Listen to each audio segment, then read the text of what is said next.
Apakah azab kubur berlangsung hingga hari kiamat? Setelah seseorang dimasukkan ke dalam kubur, pada saat itu ia telah memasuki fase selanjutnya, yaitu alam barzah. Jika seseorang lolos menghadapi fase itu, maka perjalanan selanjutnya akan lebih mudah. Dan begitu juga sebaliknya. Hal ini sebagaimana dijelaskan dalam sebuah hadis. Sesungguhnya kuburan itu adalah rumah atau tempat singgah pertama menuju akhirat. Jika seseorang selamat di sana, maka apa yang setelah itu akan lebih ringan. Kalau ia tidak selamat di sana, maka tahapan yang setelah itu akan lebih berat. Hadis riwayat Muslim.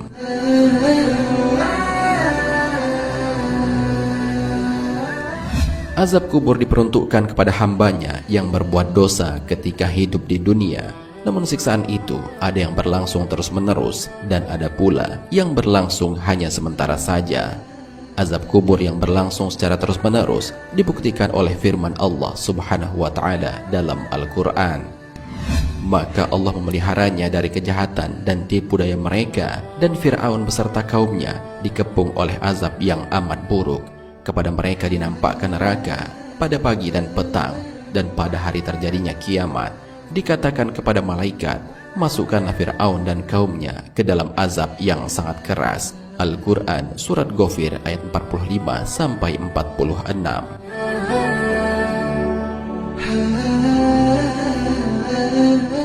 Sedangkan azab kubur yang hanya berlangsung sementara, azabnya akan berkurang atau malah diringankan, sebagaimana dijelaskan dalam sebuah hadis.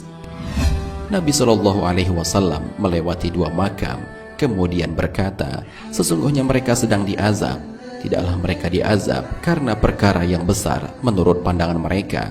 Adapun salah satunya, dia tidak melindungi diri dari air kencing, sedangkan yang lainnya, dia suka berbuat namimah atau adu domba.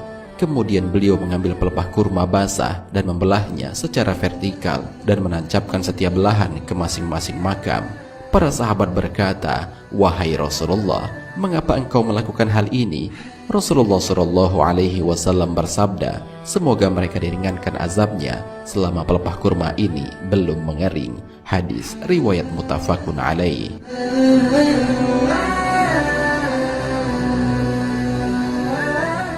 Siapakah yang akan diazab terus-menerus itu? Orang-orang yang banyak berbuat dosa akan membayar semua perbuatannya itu, salah satunya dengan menerima siksaan di alam kubur. Hal ini diperjelas dalam kitab Al-Imanu Fima Ba'dal Maut. Adapun orang-orang yang berbuat maksiat namun masih beriman, maka ada di antara mereka yang diazab secara terus-menerus sampai hari kiamat, dan ada yang diazab hanya sementara waktu saja kemudian selesai. Hal ini bisa disebabkan karena kecilnya dosa yang dilakukan sehingga mendapatkan azab sesuai dengan kadar dosanya tersebut, atau bisa saja disebabkan karena adanya doa, istighfar, sedekah, atau sebab-sebab yang lainnya. Siksaan bagi pelaku maksiat yang diazab hanya sementara, berarti maksiatnya hanya dikategorikan sebagai maksiat yang ringan. Ibnu Qayyim al-Jauziyah dalam kitab Ar-Rum menjelaskan bahwa siksaan jenis ini bisa diringankan atau bahkan diputus dengan doa, sedekah, istighfar, bacaan Al-Quran yang diberikan oleh keluarga atau orang lain, atau pahala berhaji.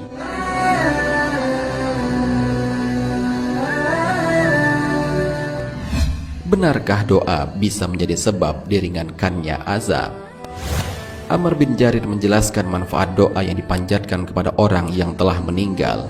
Jika kita mendoakan orang yang telah meninggal, seorang malaikat akan mendatangi mereka di alam kubur dan mengatakan, wahai penghuni kubur yang terasing, ini doa adalah hadiah dari saudaramu untukmu.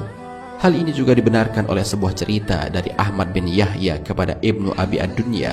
Ahmad bin Yahya bercerita bahwa temannya pernah bercerita tentang saudaranya yang telah meninggal. Teman Ahmad bin Yahya pun pernah bermimpi bertemu dengan saudaranya dan langsung bertanya, bagaimana kondisimu ketika kau masuk ke alam kubur? Ada seseorang yang mendatangiku dengan bara api di tangannya. Andai tidak ada seorang yang mendoakanku, maka aku pasti telah dipukul dengan bara api oleh orang tersebut.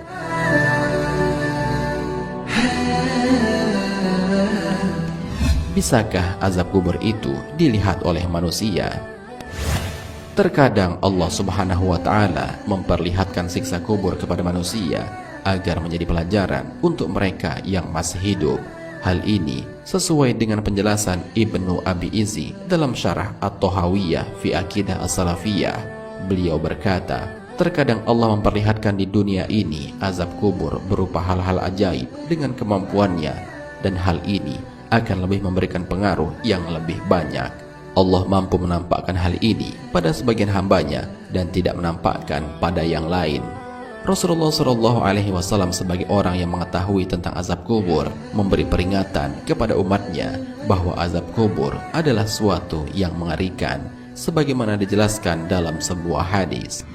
Tidak pernah aku melihat pemandangan yang lebih mengerikan sama sekali, melainkan kuburan yang paling mengerikan. Hadis riwayat Tirmizi dan Ibnu Majah.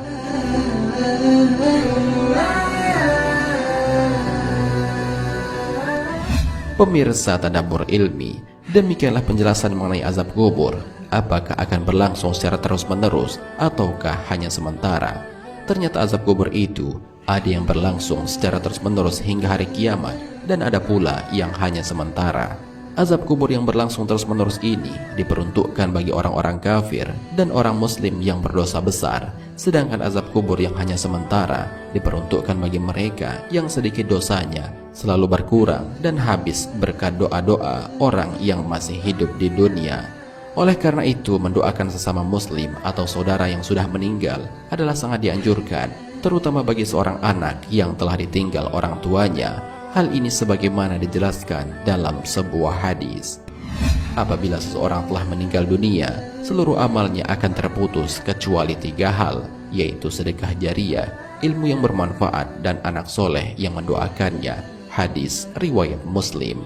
Wallahu a'lam bishawab. Jika terdapat kesalahan dalam penyampaian ini, admin mohon maaf, dan itu merupakan kesalahan dari admin sendiri. Jika ada benarnya, itu adalah dari Allah Subhanahu wa Ta'ala. Semoga bermanfaat. Wassalamualaikum warahmatullahi wabarakatuh.